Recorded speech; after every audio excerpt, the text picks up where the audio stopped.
Follow these steps for boarding a passenger with a mobility device.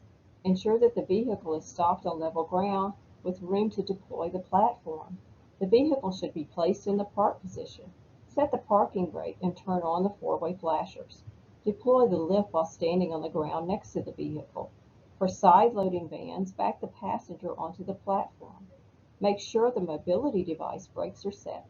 Ask the passenger to place their hands in their lap and make sure their feet are clear of the tow guard flap to avoid any injury while loading. If the lift has securement handles, ask the passenger to take hold of them. Always inform the passenger before the lift is engaged. Hold onto the mobility device when raising and lowering the lift. Once the lift platform is level with the vehicle floor, disengage the brakes on the mobility device and push the device into the vehicle so that all wheels are on the vehicle floor. Re-engage the brakes on the mobility device, then raise the lift into the semi-stowed position. This prevents the passenger from rolling back onto the lift. Release the mobility device brakes and steer or move the passenger into the securement location. Secure the passenger. Side-facing securement should not be used. All mobility devices should be secured with the 4-point securement system using 2 in the front and 2 in the rear.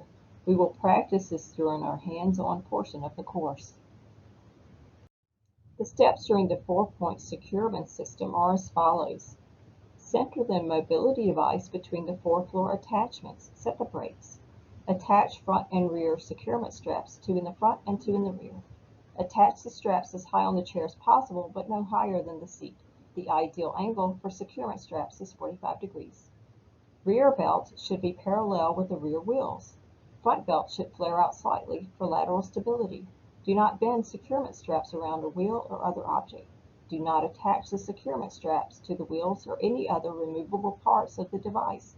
Do not attach securement straps to the folding cross brace of a standard wheelchair. Tighten all straps, but do not over-tighten. Test the mobility device to be sure you cannot move it more than 2 inches in any direction. Secure the passenger with a lap belt and shoulder harness provided with the securement system. Lap belts should cross the passenger low on the pelvis, snug but not tight. Shoulder belts should be attached to the lap belt and be adjusted to cross the passenger on the shoulder. If belts are not spring tensioned, leave enough slack to fit a closed fist between the shoulder belt and the passenger.